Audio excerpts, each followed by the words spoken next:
விஜய் தொலைக்காட்சியில் super singer மூலயமா மக்களிடையே ரொம்பவே பிரபலமானவங்க தான் ஷிவாங்கி அவர்கள்.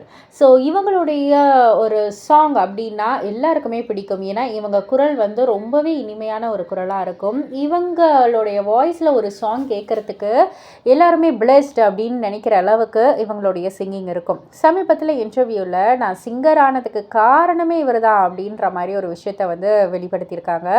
அதாவது அவங்க யாரை சொல்லியிருக்காங்கன்னா, நம்ம ஏஆர் ரஹ்மான் சார் தான். ஏஆர் ரஹ்மான் சாருடைய பாடல்களை கேட்டதுக்கப்புறம் தான் நம்ம ஒரு சிங்கர் ஆகி இவருக்காக நம்ம ஒன்று பாடணும்ப்பா அப்படின்ற வந்து எனக்கு நினைக்க தோணுச்சு. ஸோ நான் சிங்கர் ஆனதுக்கு காரணம் ஏஆர் ரஹ்மான் சாருடைய பாடல்கள் அப்படின்னே வந்து சொல்லலாம். நான் வந்து ஒரு 9 வயசு இருக்கக்குள்ள ரொம்பவே இயர்லியாக சொல்கிறேன்.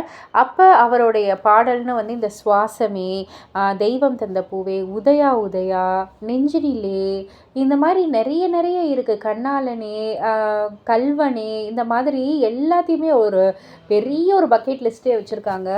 ஸோ அந்த ஒரு லிஸ்ட்டில் வந்து இந்த பாடல்கள்லாம் வந்து கேட்டதுக்கப்புறம் ஐயோ என்னால் வந்து இது பண்ணவே முடியல. அவ்வளோ எனக்கு பிடிக்கும் அவருடைய சாங்ஸ் அப்படின்னாலே. அவருடைய கம்போசிஷனில் ஒரு பாடல் பாடணும் அப்படின்றதும் ஒரு ஆசை இருக்குன்ற மாதிரியும் அவங்க பகிர்ந்துக்கிட்டாங்க.